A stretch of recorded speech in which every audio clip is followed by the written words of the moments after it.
Following the success of Pokemon Red and Green's release in February 1996, Game Freak got to work on a sequel right away. They made their first announcement in Korokoro magazine on July 15th of the same year, a mere 5 months after the release of the first games. This announcement also revealed the legendary Pokemon Ho-Oh, giving fans a glimpse of what to expect in the upcoming Generation 2 games. Not only was Ho-Oh the first Generation 2 Pokemon to be revealed, but it was also our first clue to where the game's location and where it would be set. When it came to the location settings for the games, the first 4 generations of Pokemon games were all based on a different region in Japan, which each incorporating parts of the culture and references to the real-world areas they were based on. To better understand the significance of Ho-Oh and the world of Pokemon, let's take a trip to Kyoto, Japan and explore the real-life world of Pokemon.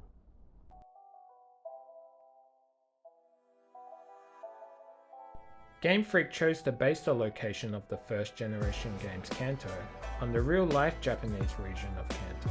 They did this for several reasons, such as being Japan's most populous and recognizable region, the fact that most of the developing team was born and raised there, and the region's variety of landscapes, which made for a more diverse game. When it came time to choose a location for the sequel, Game Freak had an obvious choice. Kansai, Japan's second most populous region, was also rich in diverse landscapes and cultural history. It was an excellent location for the Johto region, which needed a distinct setting from the Kanto region of the first games. Based on its unique cultural and historical significance, Game Freak was able to draw inspiration from Kansai's traditional architecture, ancient temples and shrines, and incorporate them into the game's world. Ultimately, choosing Kansai as the base for Johto was a no-brainer for Game Freak. Like Kanto, each town and city in Johto is based on a real town or city in Japan, with most of them located in the Kansai region. For example, Ecruteak City is based on Kyoto, and many of its buildings in the game are roughly located where their real-life counterparts are. One such building is the Burn Tower, which is located northwest in Ecruteak City, just like Kinkakuji is located in Kyoto. Kinkakuji, also known as the Golden Pavilion, is a Zen Buddhist temple that was originally built in the 14th century as a retirement villa for a shogun. Later, it was converted into a temple by his son. The most distinctive feature of Kinkakuji is the Golden Pavilion covered in gold leaf, which reflects beautifully in the pond that surrounds it. Similar to the Burn Tower in Ecruteak City, Kinkakuji has suffered from several fires over its more than 600-year history. One of the most notable fires occurred in 1950 when a monk intentionally set the temple ablaze.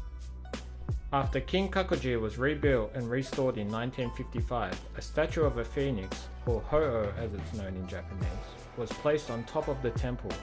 In Buddhist culture, the phoenix symbolizes rebirth and renewal, and it was placed on Kinkakuji after the fires as a symbol of hope and resilience. Game Freak drew inspiration from this and incorporated it into the story of Pokemon Gold and Silver as one of the main plot points.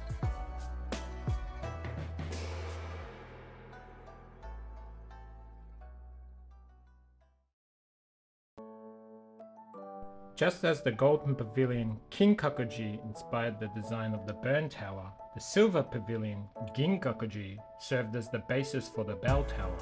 Similar to the Bell Tower's location, Ginkakuji too is located in the eastern part of Kyoto.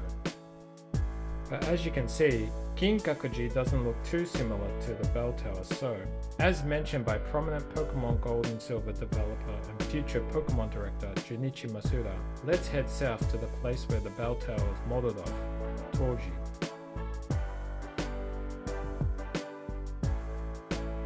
Toji stands at 57 meters tall and is the largest wooden tower in Japan.